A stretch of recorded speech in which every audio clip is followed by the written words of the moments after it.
เป็นอันถ้วยบวงยังค่อยโอ้ยคันสิเว้าแล้วก็บ่แม่นดูถูกเมียดอกเนาะเรื่องเบิ่งดีอยู่แล้วเนาะพ่อใหญ่เนาะเรื่อง เมียชะมวยนี่ชามเมียนี่ยังเมียชาวดินนี่ยังว่าอยู่น้ำพ่อน้ำแม่ไกหันแหละนี่แหละเมียบ้านกังบ้านอันนี้บ้านปุงปอนี่เมืองวิลานี่ก็จำนี่แหละเฮือนมันเอ้าจักน้อยจักใหญ่แหละเมียปาวานนี่ก็ที่จำนี่แหละหมู่เจ้าก็ได้เห็นแล้วบ่ แม่นแล้ว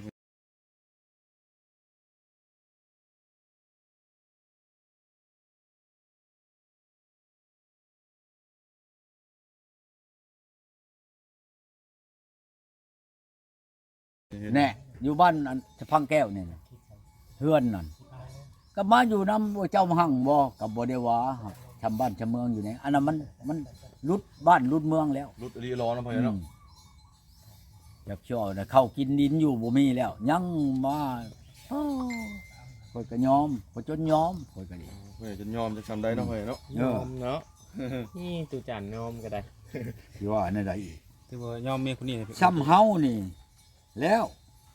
เฮ็ดได้จะว่าช้ำเฮานี่เฮานั่นก็ว่า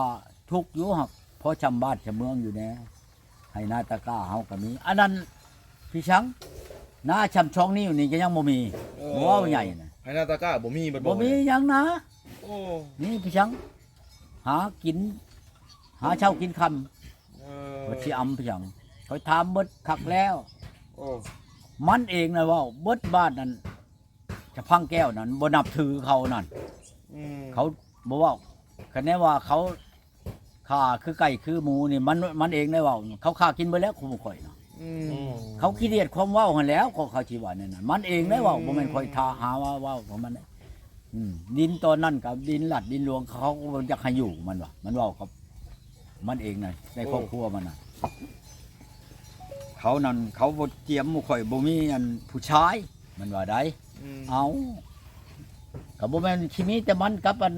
เอื้อยน้องมันเนาะบ่มีผู้ชายน่ะมันเบิ่งนั่นเนี่ยบ้านกุดแค่นี่ก็สิมีอยู่ว่าชาวครอบครัวคำบอกว่าอันแต่บ่มีผู้ชายน่ะ แม่นแล้ว ก็บ่เห็นไผว่าแนวใด เนาะ นี่โตบ่เป็นนั่นแหละเขาก็ขี้เกียจโตแล้วขี้เกียจในความเว้าโตแล้วพวกเขาสิบ่อยากให้อยู่ให้ชาวหั่นน่ะมันเป็นนั่นดอกก็บ่คิดว่าพญาโตน่ะคือว่านี่แหละแม่นบ่เฒ่าแก่แนวโฮบมาเว้าแล้วก็เขาก็บ่ได้กินพี่ยังก็บ่ได้กินแล้วก็เลิกแล้วก็ไปไผไปมันโลดอยู่ว่าไหนฉันบุญแล้วบ่มันอยากได้เงินนั่นแสนหนึ่งกับอันเหล้าป้องหนึ่งไปให้อันมอบให้เฒ่าแก่เทียนเล่มหนึ่งอันคู่หนึ่งน่ะค่อยเลยมาเบิ่งเอาโกค่อยว่าอย่ามันเรื่องไผเรื่องมันธรรมดาเฒ่าแก่แนวโฮมเนาะไปว่าตัดถอยชีนความให้โตแม่นบ่แหละเพิ่นเลิกล่าแล้วก็มีผ้าเข่าผ้าเหลาแม่นบ่ให้กินให้อันนั้นจังมันจังแม่น นี่เป็นอะไรพ่อใหญ่บ่มีเลยบ่นี่ก็ สิมีไปยัง เนาะ เกือบสิบ่ได้กินหัวน้ำเพิ่นแล้วเอาบ่พอ บ่ เอาลีได้ข่อยเนอะคืนนึงข่อยก็บ่ได้กินอาหารหวานนี่บ่เห็นสิอำไปจังอันใด ลายมาเลยน้ำแข็ง ฮะ น้ำแข็งลายมาเลยมา มีกระติกบ่ เอาเจ้าก็เอาขึ้นใช้แล้วแหละนะฮะ เสร็จตู้เย็นได้ไว้ก่อน กระ บ่ ติกก็มีอยู่ มีกระติกกะ กระติกมันแล้วอยู่นะฮะแขวนแม่นหั่นเจ้าขึ้นไปก็เจ้าก็เห็นแล้วในที่ตู้เย็นนั่นกระติกช่องหน่วยพุ่นหน่วยหนึงน่ะป้าอยู่อันบ้านปุงปอเฮือนหมอหลาย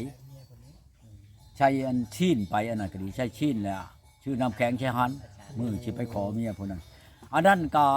เสียบ่น้อยผู้นี้บ่15 ล้าน15 ล้านมานอนนำผู้นี้ได้8 มื้อเงิน15 ล้านน่ะเป็นมันช่ำมันครับอันนั้นบ่ได้เป็นน้ำอันผู้หญิงอันนั้นน่ะน้ำเมียน่ะบ่แม่นเป็นน้ำหมอหลายพุ่นหมอหลายอันยั่วอีนั่นมาเอาเงินน้ำข่อยนี่คือสิแม่นเมื่อปะกันเมื่อปันกันบ่นี้แล้วก็บ่ฮู้น้ำเขา 15ล้านได้8มื้อ เมื่อแล้วก็ไล่ไว้ขอจังซั่นจังซี่แล้วก็มันก็แล้วไปยามันเลยเสียก็เสียไปอีนั่นเอาไป15 ล้านแล้วปัดค่อยเงินในถุงค่อยก็บัดยังอยู่ก็บ่ว่าสิเบิดเท่านั้น คือกันกับเชียร์วานนี่แหละชาวไปร้านมันเงินน่ะทงก็กันสิไปแต่งเอาใหม่อีกราคาชำมันเชียร์ให้มันวานนี่น่ะก็สิได้อยู่กันชีพคนอีก โอ้ ลึกอีหลีเนาะพ่อใหญ่ มันบ่แม่นว่าอันนั้นเด้ไปถูกน้ำมันนี่ก็ตามนั้นมานับเบิ่งหน้าก็ยังบ่ช่วยอีก เอาแล้ว เอาป้านะเมียนี่เอาไปซะป้าเมียนั้นเอาไปซะใครล่ะบ่ หมดแบบนี้เนาะ เบิดหน้าก็ดี อันนี้บัดหน้าบัดยังคือเก่าเฮือนก็ยังอยู่คือเก่า ต่อคนที่21บาท ชาติบ่นอนหมอนอยู่รถยังอ เปลี่ย ยู่ นไผเนาะบ่นี่ แม่จักสิแม่นไผแล้วบาดนี้ ไผได้เป็นคนโชคดีเนาะ โอ้ยเช้า รอบตื่นมา นั่นเช้าอีก ตอนนี้ เอ้ยเช้านี่โทรมาน่ะ ไปทาง โทรมาหาข่อยเลยอยากยืมเงินนั่นน้ำข่อยว่ายืมเนี่ยก่อนเงิน10 ล้านห้วยเงิน10 ล้านนี่บ่แม่นว่าง่ายปานใดได้วะเจ้า มีคนจะมายืมเงินนํ10ล้าน 10 ล้าน มายืมเงินนำ10ล้านอีก เออ มีให้บ่พ่อใหญ่ นี่นี่เด้เพิ่นเว้า เอาลองเอาดู เพิ่น เพิ่นเบิ่งดู ส่งข้อความมานี่ เพิ่นมีมาแล้วเนาะ ยืมก่อนบ่ได้บ่สัก10 ล้านนี่สิไปซื้องัวควายนี่ค่ะมันเลยส่งคืนดอกมันหลายสำนันนี่ อันนี้เอื้อยเพิ่นแล้วนี่ ใช่เนาะโอ้ยบ่ทันซ้ำ สิว่าได้ฉัน ลึกนี่เนาะ ค่อยกันเลยตอบคืนบัดนี้ ตอบได้พ่อใหญ่บัดนี้นะ ควายยืมไป10 ล้านจะไปชื่อป้าเฮ็ดหยัง อืม คือไปขายบ่เจ้าเป็นน้าห้อยขายงัวขายควายบ่ นั่น อยู่ไหนเจ้าอยู่ในไสเดนี่นะ เอาเพิ่นนี่ เจ้าอยากได้10 ล้านชาวล้านก็เว้ากันจบเจือติเว้ากัน2คนบ่ให้ได้ข่อยก็บ่มีหลักฐานเป็น10ชาวล้านจะเอาไปนำข่อยแล้วเจ้าว่าบ่ได้เอาข่อยแล้วชื่อแล้วบัดนี้ เอ้ย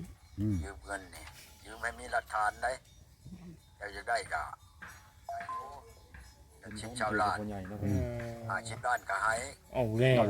เจขึ้น 10ล้าน เอ้า ล้านก็ให้ ผู้ยืมเนาะ ดอกมัน เขาสิให้เจ้าดอกมันเท่านั้นเท่านี้เขาให้ได้เขาก็มีอยู่อัน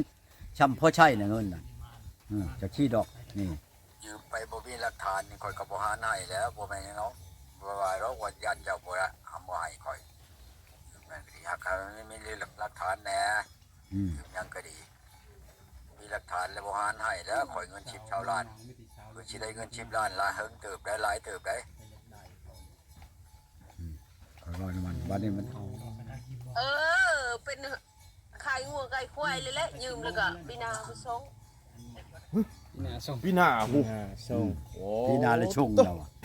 รู้หัน เอาเงินไก่งวงไก่ควายแล้วก็ได้ เอาแล้ว ก็ขึ้นบังหันแล้ว มันอันนั้นแล้วนี่นะค่อยฮู้จักแล้ว แผนการของมันนี่มายืมนะช่องคนมันบ่ยืมน้ำนั่นจักหน่อยมันก็ว่าค่อยบ่ได้เอาน้ำเจ้าได้ใช้หลักฐานเจ้า หมดเจ้า อ๋อมันก็มันเห็นน้องมันต้มไปแล้วเอ้ยมันสิมาต้มทางนี้บัดนี้โอ้โหเห็นว่าง่ายเขาก็ง่ายอยู่ดอก ง่ายโพดเนาะพ่อใหญ่เนาะ กันว่ามีเนื้อหลักอักษร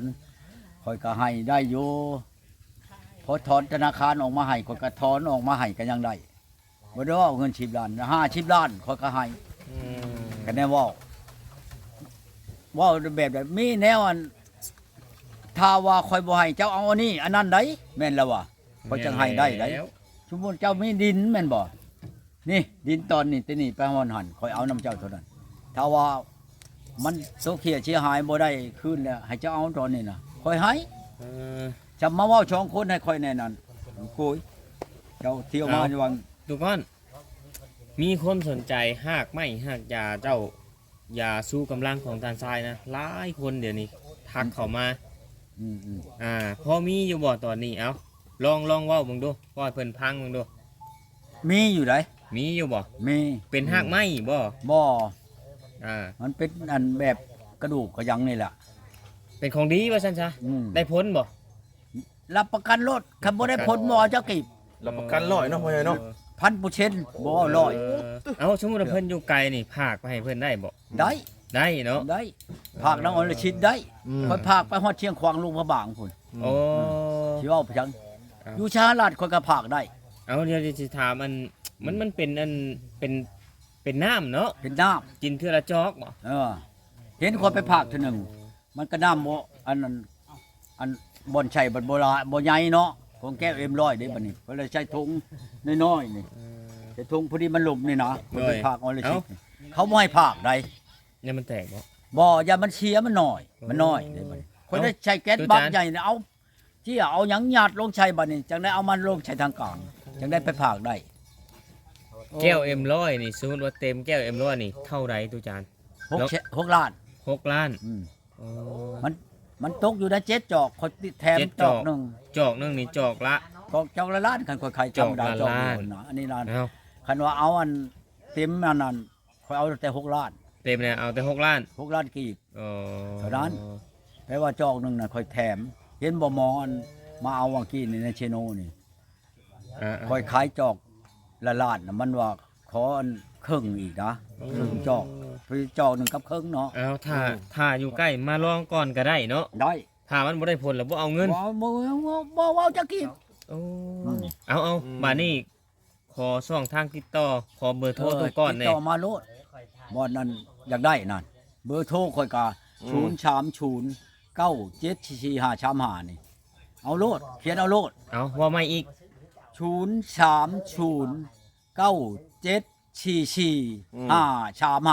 เอาพี่น้องเล ค่อย ยติดต่อตัวก่อน เอาโลดเลย เข้ามา เบอร์ตู้ก้อนแล้วนี่นะ เออเบอร์โทร เบอร์โทร อ่า ถ้าใครต้องการแหละมัน หักไม่หักยาสรรพคุณมีหลายอย่างโย มีหลาย อ่า อันเรื่องภายผู้หญิงก็หลายเป็นตับ เป็นมักขลังคอยปัวได้ เป็นนิ่วคอยกระปัวได้ มีแต่ว่าทักมาหาเป็นหันเป็นนี่ หรือว่าเป็นแล้วว่าเว้า ทัก กัน มาถามกันบ่เว้าไปหลายพี่น้องว่า บ่ มี แม่น อย่าง ว่า ไร อันนั้นได้ โอ้ คันชุมมันอยู่ไกลเนาะมาบ่ฮอดจอดบ่ถึงแมันบ่ โดย แล้วก็ชุมวันมันค่อยก็ทำมีพอกก็มีคู่เนาะ อ่า ต้องมีดอกไม้เพิ่งเทียนมาไหว้ชาข่อยจังเอาได้ เป็นหางไม้นะ มันจะ เจ้าอยู่ไกลกับ คิ้ว พาเงินมา อืม ขันหามันหลายไปได้เทียนคู่หนึ่งมันหลายไปได้หนากับโบเป็นว่าอยากได้หลายดอกอยากได้ฮีดมัน อ่า ค่อยก็ปัวเช่าเป่าดีแล้วก็อยากได้เงินได้แมันบ่ถ้าฮีดมันมีเด้ แมน เป็นอย่างชั้นไหนเจ้าอยู่ใช้ก็บอกค่อย อ่า นี่นะ ได้แหละ เป็นอย่างดอก เออ บ่มีเนื้อหลักอักษรนี่มาโทรมาถามกันชื่อๆลูกก็คืนนี้แหละมันเชียร์ไปเชียร์ไปเลยดิว่านนี่เชียร์หลายไปได้หั่นเช้าไปล้านเลยก็ขึ้นเบิ่งหันแล้ว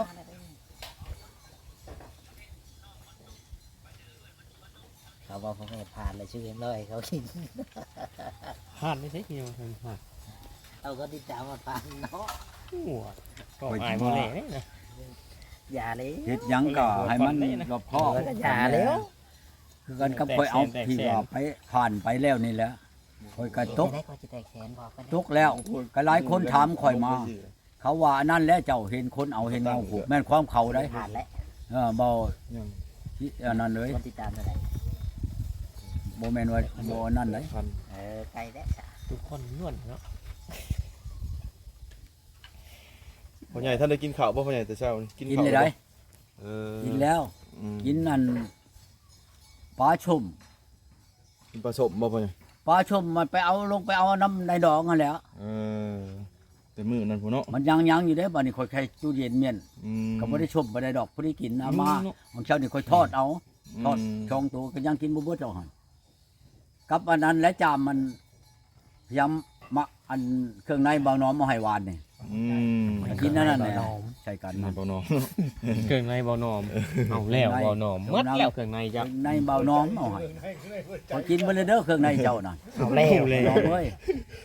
โทษนี้ ยังแต่กระตูเจ้าแล้วบัดนี้ เซ็ต เครื่องในเขากินบ่แล้ว ทุกคนกินเครื่องในเบาหนอมหมดแล้วผม ใน ว่า เบาน้อมเอาให้วัน เอาแล้ว ช่องจ่ามพุ่นแล้วเอาให้ เอาแล้ว ใช่เช้าเช้านี่เช็ด เซ็ตเบาหนอมเนาะอูรูด มีอุลูดอีกเนาะ ธรรมดาค่อยเว้าถูกเจ้าหมู่เจ้าพังเนาะ อืม อันนี้ก็ดีบ่แม่นเราชาติเราควันเมียแมันบ่ อืม พิษของต้องเถียงกันนี่ยังบ่จะปะได้ฮีด12ของ14 โอ้ ธรรมดาพ่อแม่อันเฒ่าแก่เพิ่นเว้าแม่นบ่แลมื้อเช้ามาฮีดของชาวประการฮีดหยังฮีดผัวของเมียเนื่องมาแม่นบ่มื้อเช้ามาก็เฮ็ดเนื่องเข้าวตักน้ำนี่เฮ็ดอยู่เฮ็ดกินให้แม่นบ่ เออ ในนั้นมันจะเป็นฮีดอันนี้นึ่งเข้าวยาเลยแต่มันหายมันนี่บ่ค่อยบ่ได้หายมันก็ปะติบเข้าแม่นี่เจ้าจะกินหยังก็กินบ่จะกินก็อย่ามันก็ไปอยู่บนอื่นไปมื้อนั้นคนมาแต่อันผูกแขนเขานั่นเห็น จูงงัวออกไปกินหญ้าคนก็ อืม บ่ได้ว่าหยัง เต็มครับ ให้ธรรมดาแล้วนั่น เออ ธรรมดาฮีดคล้องแหละนะเอางัวเอาควายกินหญ้ากินนูอยู่คนก็บ่ได้ว่าหยังมันหักบ่ปะความหายหั่นนะ อืม ยาเลยหมู่จากป้าโตก็คิดเบิ่งวานเขาโทรมาแล้วก็จับโทรศัพท์แล่นจะไปเว้ากันอยู่ไสคนก็อย่าคนบ่ถือได้กันเขาถือตัวนั้นแห้งพิษ เออ บัดพ้นอยู่ท้ายมาแล้วพุ่น